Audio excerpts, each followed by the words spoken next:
Olá, amigos. Estamos aqui para mais uma edição do programa Livros que Iluminam, neste ambiente agradável que é a Biblioteca de Obras Raras da FEB em Brasília.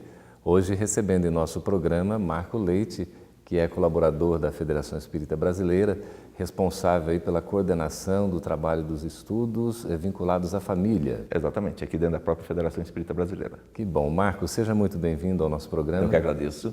Como é que é essa questão desse estudo ligado à família aqui na Federação? Nós temos no domingo, que é o dia de evangelização, momentos em que as pessoas vêm para casa estudar. E tem vários grupos de estudos. Um deles é o Estudos Familiares à Luz da Doutrina Espírita, em que não só os pais que trazem filhos à evangelização, mas ele é aberto ao público de uma maneira geral, de estarmos estudando temas que eles mesmos escolhem ao final de um ano, que a gente elabora para o ano seguinte, para vermos à luz da doutrina espírita o que é que a doutrina espírita fala sobre aspectos da família e como é que nós, enquanto pais, avós, irmãos, tios, devemos ter de comportamento segundo a doutrina espírita perante aqueles que nos convivem. É sempre aos domingos pela manhã? Domingo pela manhã. E o interesse, Marco, como é que é do público? Tem sido crescente, né? Nós tínhamos inicialmente na atividade apenas direcionado aos pais da evangelização, então era um público de 40, 50 pessoas. Hoje em dia, a média de público vai de 70 a 90 pessoas por domingo, dependendo do assunto, às vezes chega até um pouco mais do que isso. Mas é um bom público considerando o interesse em termos da família. Sim, né? sim. Pois é, hoje nós vamos falar sobre um livro extraordinário que é este aqui, Vida e Sexo, que é de Francisco Cândido Xavier, psicografado pelo Chico, editado pelo Espírito Emmanuel. O Marco está com uma outra edição aí. Uma mais antiga? Mais antiga, que marcou época, não é? Essa daqui é a edição mais atual, mas o conteúdo é o mesmo. Exato. Marco, o livro vem de 1970, foi quando foi ditado a Chico e foi publicado. Esse conteúdo, depois de 45 anos, continua atual? Não só atual, como muitas das vezes nós ainda não compreendemos o que aqui está. É interessante que ele veio em um período em que, se nós formos ver, nós estávamos numa época de liberdade sexual, até mesmo de libertinagem, né?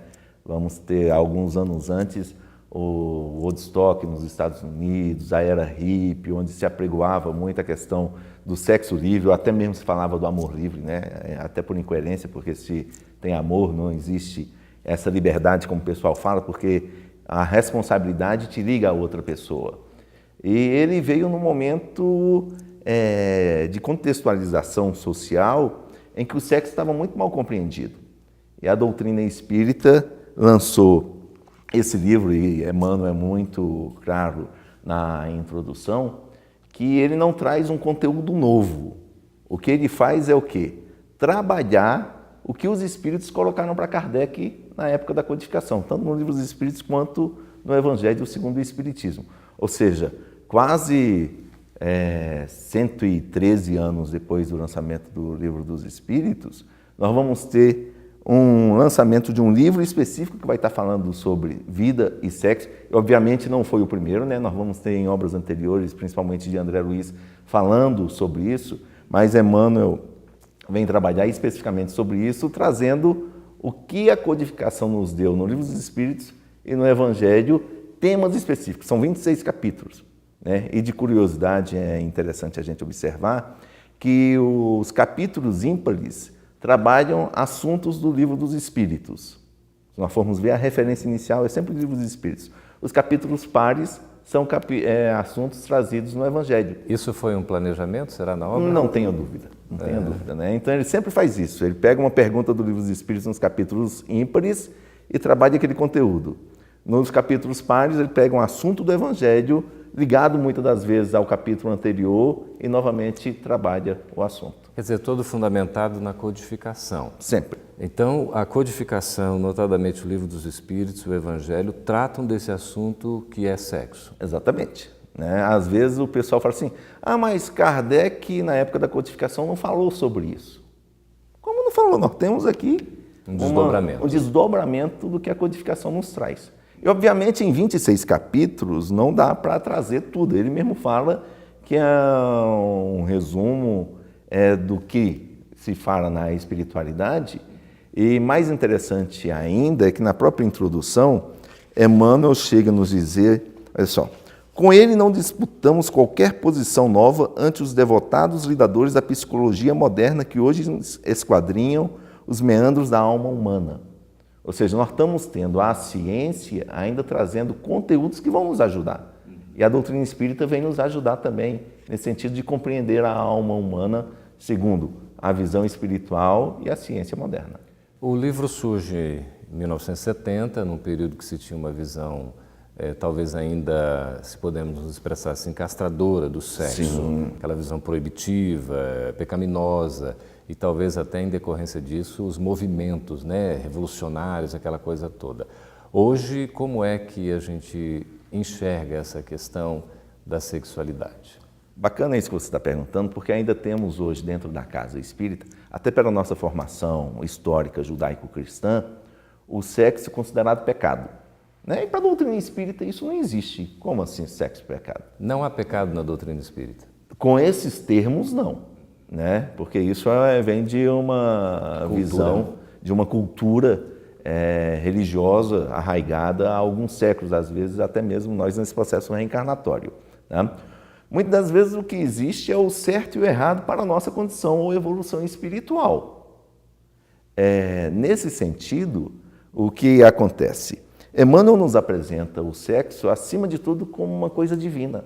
Ele foi feito por Deus, para o nosso processo de evolução, para a perpetuação da espécie. Então a gente tem que tirar essa ideia, vinda muitas das vezes, até pegando aí a cultura, né, que nós vamos ter às vezes os nossos avós colocando, menino, não faz isso, o sexo é pecado, não pensa nisso. Né? Então tirar isso de uma visão para atender uma proposta de o sexo ser uma coisa divina. E, obviamente, tem que estar sendo utilizado com respeito e responsabilidade. E eu diria que essa é a grande visão que Emmanuel nos traz. É uma visão, então, do plano espiritual sobre o assunto. Sobre o assunto, exatamente. E hoje, Marco, em pleno século XXI, você diria que nós avançamos em termos da compreensão desse assunto? Eu diria que sim. Nós ainda estamos num processo de crescimento desse conteúdo. Entretanto, nós vamos ver que, como toda mudança que existe, nós vamos ter aquelas pessoas que ainda estão num patamar alto ou num patamar baixo. Se formos buscar na década de 70, até mesmo 80, tinha-se a ideia do sexo muito liberado. Hoje isso ainda existe? Em determinadas comunidades, ou até mesmo para determinadas pessoas, isso ainda ficou até mais fácil. Né? Entretanto, você já começa a ver algumas pessoas, alguns grupos com outros tipos de visão que não se tinha há 20, 30 anos.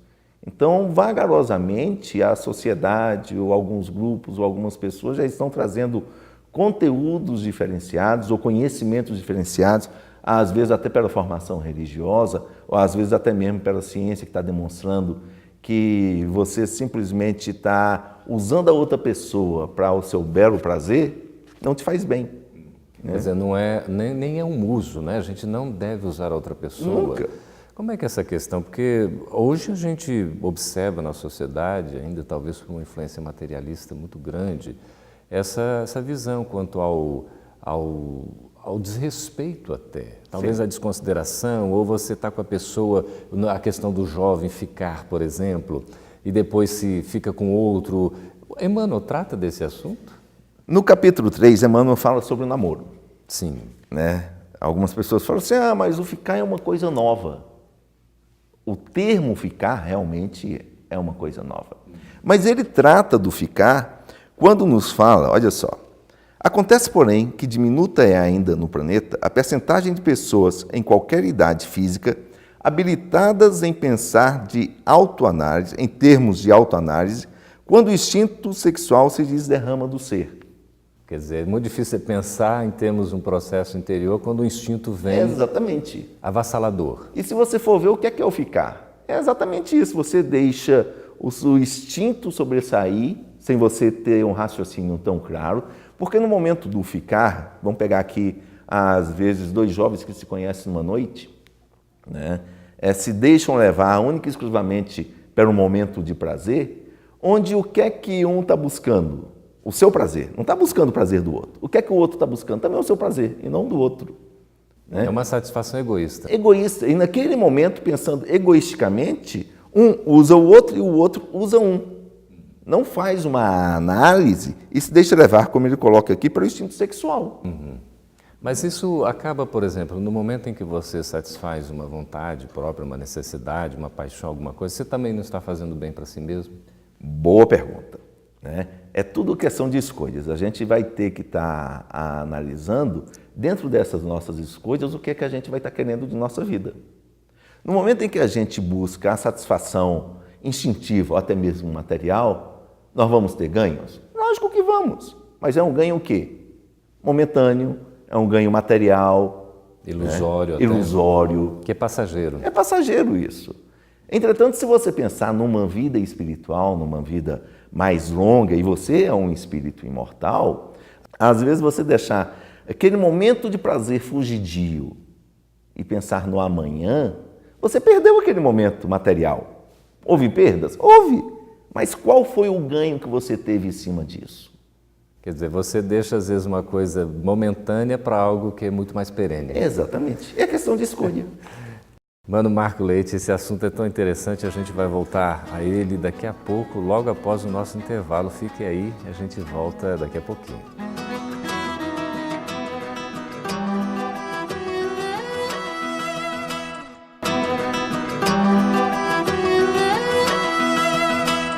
Estamos de volta com o programa Livros que Iluminam, conversando com Marco Leite, que é coordenador de um grupo de estudo vinculados à família à luz do Espiritismo na Federação Espírita Brasileira. Marco, a gente falava do instinto. Uma vez após uma palestra, alguém questionou sobre essa questão. Como é que pode?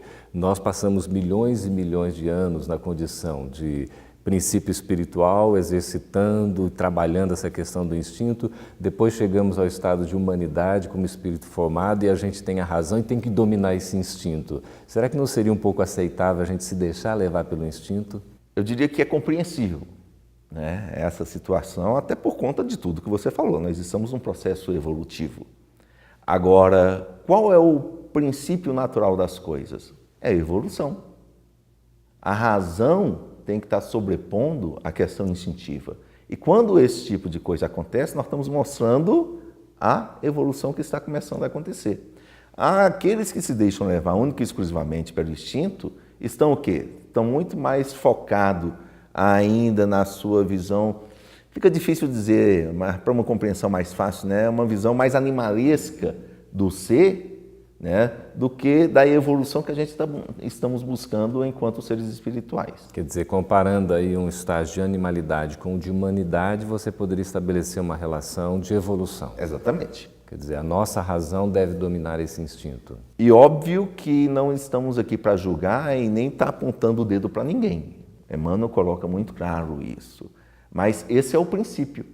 Quando a gente termina raciocinando, e ele fala mesmo dessa questão aqui, da autoanálise, né? É a escolha. Nós vamos nos deixar ser levados pelo instinto? É a escolha.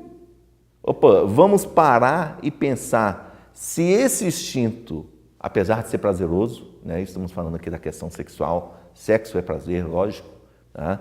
Mas deixar única e exclusivamente dar vazão ao instinto em busca do prazer, o que é que estamos fazendo? Não é o prazer pelo prazer. Nunca. O sexo é algo divino, então. Lógico. E não é por ser... e aí é interessante, eu gosto de fazer uma comparação, até na situação anterior você falou do pecado, né? O sexo é necessário na nossa vida? Vamos fazer uma comparação anterior. Dormir, descansar, é necessário para nós? Sem dúvida. Lógico que é. Agora, no momento em que o indivíduo usa essa possibilidade do descanso, do dormir, né? Porque tem um momento do descanso, tem um momento do dormir. Na hora que ele exacerba isso, quer descansar o tempo todo, não quer fazer nada, é só dormir e descansar, temos o quê? A preguiça. Sim. A preguiça é errado. É um exagero. É um exagero. O se alimentar. Lógico, quem não se alimenta... acaba perecendo. Exatamente. Então nós temos que comer para sobreviver? Lógico que temos. Não pode abusar. E no momento em que a gente abusa, nós entramos na gula. Agora, você descansar, você se alimentar, não é ruim, é prazeroso, inclusive. Você está cansado. Ter uma tarde de descanso, uma noite de sono maravilhosa, você acorda renovado. Foi prazeroso? Lógico que foi. Você pensar numa comida gostosa e comer, é prazeroso comer? Lógico que é. Mas tudo tem um limite. Tem um limite que tem um momento certo. Até a gente vê na questão de uma abordagem religiosa, a questão dos pecados capitais. Perfeito. Aí você vê, a gula é uma delas, né? A preguiça é outra. E aí é interessante que eles colocam o sexo como outro, e não é. Porque o que é, na análise, é a luxúria. A luxúria. É a luxúria. Que já é um abuso, o abuso da questão sexual. Né? Se nós formos ver, o sexo do mesmo jeito. Tem momento para descanso? Tem momento para alimentação? Tem momento também para a questão da atividade sexual. O indivíduo que se deixa levar pelo prazer exclusivo da atividade sexual, sem estar vendo os momentos, e quando se fala momentos no caso do sexo, o momento, inclusive, às vezes, é na vida do indivíduo. Um garoto de 5, 10, 15 anos ainda não está preparado para uma atividade sexual, né, com uma outra pessoa, porque não está no momento certo. Quer dizer, tudo tem o seu momento. Tudo tem o seu momento. E na hora em que você não respeita esse momento, aí sim as coisas começam a acontecer de maneira errada. Sobre essa questão de tudo ter o seu momento, estava pensando aqui, como é que fica até uma quase que imposição da mídia, fazendo com que, pelas propagandas, pelos estímulos, você tem essa abordagem sexual tão antecipada. Porque você vê aí pré-adolescentes, né, 11, 12 anos, meninas de 12 anos, hoje já se vestindo e maquiando como se fossem mulheres já adultas. Existe, inclusive, uma campanha na internet, agora que você está falando isso, contra a adultização das crianças. Né?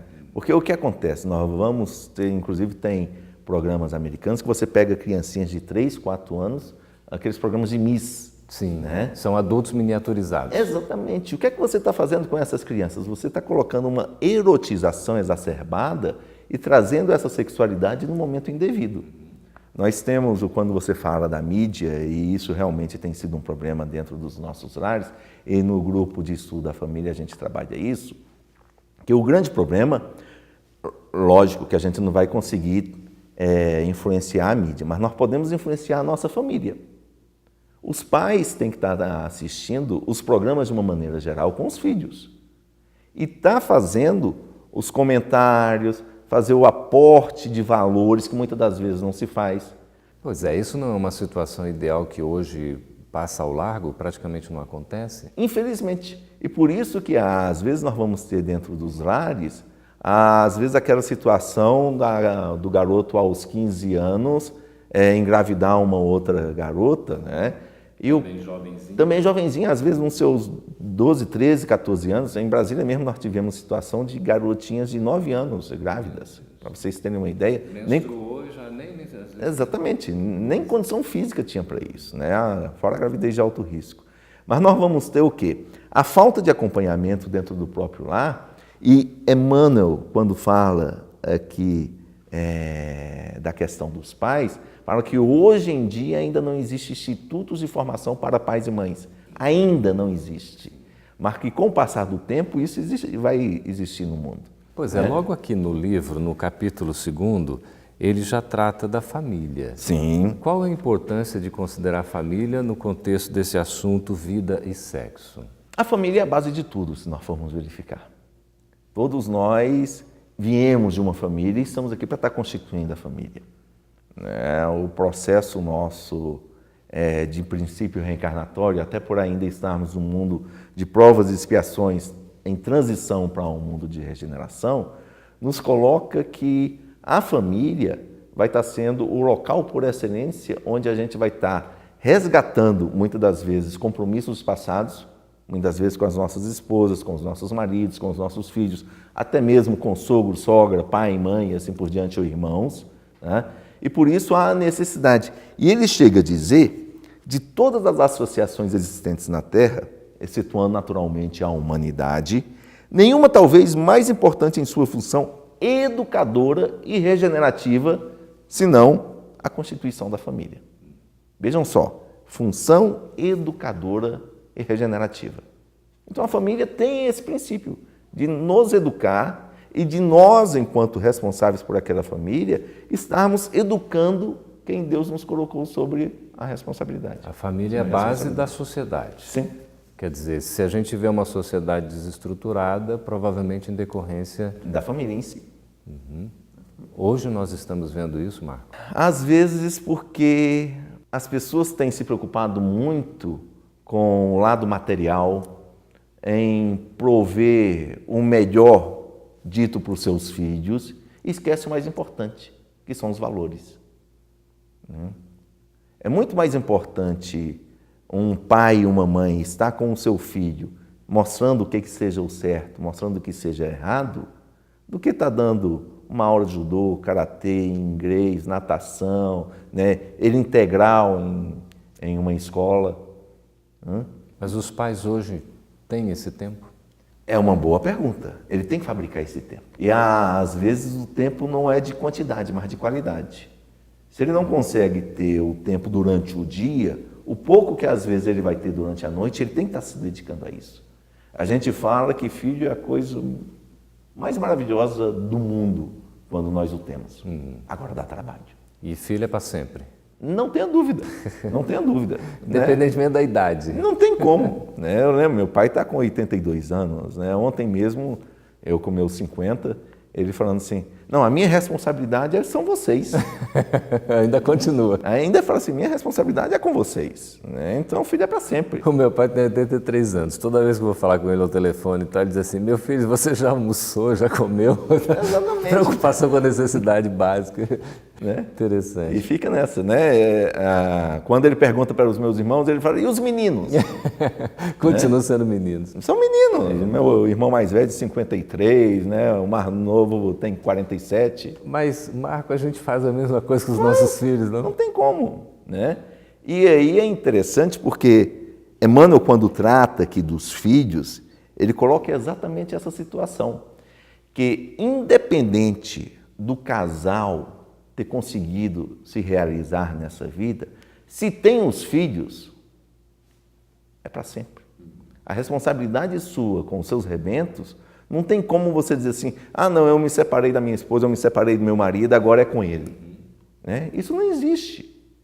Você continua responsável. Continua responsável. Porque é pai ou mãe.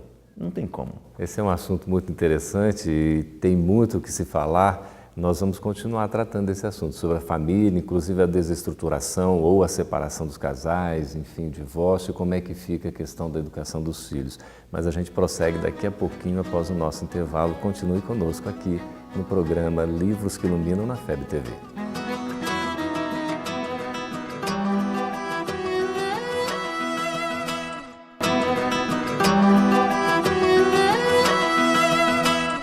Estamos de volta com o programa Livros que Iluminam, conversando com o Marco Leite, que é coordenador da área de estudos vinculados à família à luz do Espiritismo na Federação Espírita Brasileira, e conversando sobre esse livro extraordinário de Emmanuel, psicografia de Chico Xavier, que é o Vida e Sexo. A gente conversava, Mano, sobre a questão da família. Conceitualmente, a família tem aquela constituição com o pai, o homem, com a mãe, a mulher, e o surgimento do primeiro filho, o primogênito. Hoje esse conceito está diferente? Sim, até por conta de não sei se poderíamos estar colocando evolução, né? Mas de um processo que tem dentro da nossa sociedade. Hoje nós vamos ver muitas famílias sendo constituídas de avós e netos, onde os pais praticamente não existem, estão fora, né?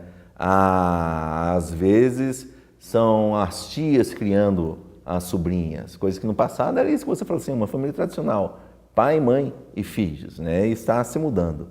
Até mesmo se nós formos verificar, nos momentos atuais nós temos as famílias homoafetivas, né? Que tem sido discutida essa situação. Tem ocorrido na sociedade. É uma família? Lógico que é. Tá? Não da maneira que a gente tem culturalmente visto diante da sociedade ao longo desse processo todo. Mas isso é perfeitamente aceitável, visualizado como um processo da nossa sociedade sem problema nenhum. Hoje está se acontecendo isso muito mais do que ocorria, ou se acontecia, não se mostrava. Sim. Hoje você vê isso com uma aparente maior normalidade ou naturalidade. Será que é assim mesmo? Não há ainda muito preconceito? O preconceito ainda existe bastante. Entretanto, e aí pegando principalmente a nós como espíritas que buscamos seguir o que a doutrina espírita nos coloca, em nenhum momento devemos estar julgando ou colocando a situação do que seja certo ou errado para o outro. Tá? Emmanuel, na introdução, chega a nos colocar muito claro que não nos cabe estar julgando o que o outro vem a fazer. Não proibição, mas educação. Aqui ele dá eu diria assim, um código de conduta para toda e qualquer situação, obviamente vinculado à vida e sexo, mas a gente pode até fazer a analogia disso para outros assuntos. Mas olha só, não proibição, mas educação. A vida sexual não tem que estar sendo proibida, mas ela tem que estar sendo educada. Não abstinência imposta, mas emprego digno, com devido respeito aos outros e a si mesmo. Quer dizer, você se valoriza e valoriza o outro. O outro não é um produto para você estar usando e descartando, que é o que muitas das vezes ainda acontece na nossa sociedade. Com o ficar que a gente tinha falado, é exatamente isso. Né? Você usa o outro e na semana que vem você não está mais com aquela ou com aquele, né? Já está com uma outra menina. Eu lembro de uma propaganda que teve numa micaré, né? Que são aqueles carnavais fora de época aqui em Brasília, que o outdoor aqui em Brasília estava assim, você já beijou sua filha hoje? Não tem problema, mande para micaré que todo mundo vai beijar. Alguma coisa nesse sentido. Né? Quer dizer, uma deturpação Uma deturpação total. E a pessoa que vai para um ambiente desse já vai pensando em quê? Exatamente nessa situação. Quer dizer, numa coisa livre, à vontade. Sem responsabilidade, que é o X da questão. É porque o que Emmanuel coloca aqui, não é não impulso livre, mas responsabilidade. Exatamente. Não indisciplina, porque nessa hora o indivíduo vai ser indisciplinado. Ele tem que ter controle. Mas peraí, tem que ter controle? Tem que ter controle. Porque na hora que você abre o rio do instinto, vamos pegar aqui um rio que não tenha controle, o que é que ele faz? Ele vai destruindo tudo que tem pela frente. Né? A água tem toda a disciplina, né? Exatamente. Na trajetória. Então ele é disciplinado, controlado para ir pelo caminho certo. Na hora em que ele sai desse caminho, os desastres acontecem. E ali ele vai passando, né, pelos obstáculos, vai fazendo o seu trajeto, que não necessariamente é linear, né, mas exatamente. Vai fazendo as curvas. Quer dizer, tudo nisso tem uma sabedoria impressionante, né? Só que nós temos o nosso livre-arbítrio. O livre-arbítrio é um fator complicador? Ele é um fator que nos auxilia a buscar o nosso processo de evolução espiritual. Nem sempre acertamos. É escolha. É escolha. Por isso que não tem como você maldizer ou falar que é injustiça das coisas que estão acontecendo, porque tudo que acontece conosco é por coisas que nós fizemos. Se não nessa, em vidas passadas. E aí é interessante, né? Às vezes, as pessoas que estão na doutrina espírita, sempre que acontece, vamos pegar aqui um indivíduo que pega AIDS. Né? Ele está com HIV. A pessoa fala assim, não, mas vamos ver o que é que em vida passada ele fez para merecer isso. Em Pensamento e Vida, um outro livro de Emmanuel, Emmanuel nos coloca uma coisa muito interessante que fala que tudo que acontece conosco é por conta de consequências de ações passadas. Só que essas ações passadas nem sempre são de outras vidas. São de outras vidas. Pode ser de ontem. Exatamente, exatamente. Um indivíduo que pega contrai uma doença assim, uma doença desse porte por uma vida libertina que ele estava tendo, não é consequências de vidas passadas, não. É consequências dessa própria vida. Sim. É diferente daquele outro que pegou por uma transfusão de sangue. Sim. No caso, você tocou no ponto da AIDS, que foi também todo um contexto que aconteceu, tantos pereceram, né, faleceram, desencarnaram nesse processo dessa doença. até hoje há um controle, né? Sim. Um pouco mais acirrado, né? pelos medicamentos, mas foi todo um processo, muita gente desencarnou, enfim. Seria uma punição de Deus? É uma boa pergunta. O que os espíritos têm nos colocado, e Divaldo Franco deixa isso muito claro, que a AIDS veio como um processo de educação diante do contexto em que a gente estava tendo. Se nós formos ver, principalmente na década de 80, onde o mundo estava numa situação muito libertina, né? Era o sexo livre, etc., o que aconteceu? As pessoas que tinham uma vida sexual promíscua, elas eram mais afetas a contrair a doença, né? Então, qual era a ideia? Divaldo nos passa muito essa proposta do que os espíritos nos falaram.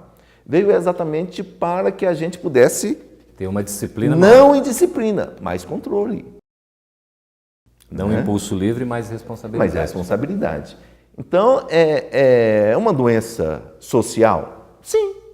Agora, por que isso aconteceu? A gente tem que estar vendo os desígnios de Deus diante disso.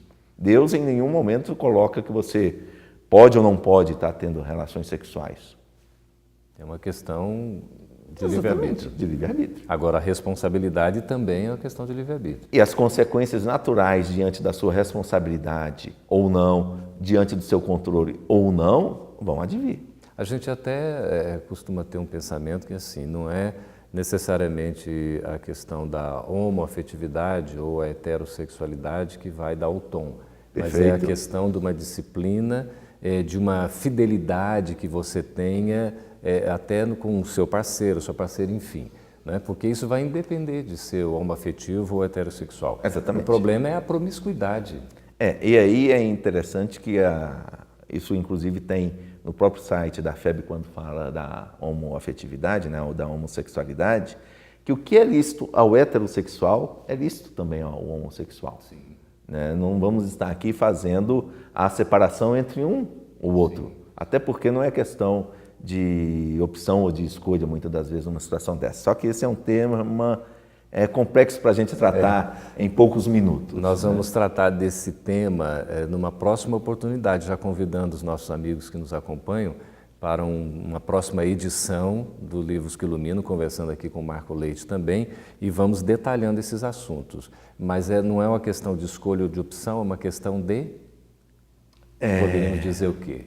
É uma condição... É uma condição espiritual, se nós formos verificar. Às vezes até por má interpretação, e aí é má interpretação até mesmo do que vem aqui de Emmanuel, sim, quando fala sobre a homossexualidade, algumas pessoas falam assim, não, a homossexualidade já é um espírito evoluído. Opa, peraí, Emmanuel não disse isso. Tanto assim que ele chega a colocar que uma das causas da homossexualidade chega a ser inclusive regime de prisão para aquele espírito que está em momentos de sofrimento por coisas que no passado ele transgrediu. Que agora precisa se educar. Exatamente. Então ele vem, uma das causas, né? A outra que às vezes a homossexualidade aparece, e aí não seria nem a prática da homossexualidade, mas simplesmente a maneira, né, do indivíduo estar se comportando ou agindo como uma pessoa que não parece ser daquele sexo, que a gente termina colocando tudo como se fosse num bolo só. Sim, né? Acaba confundindo.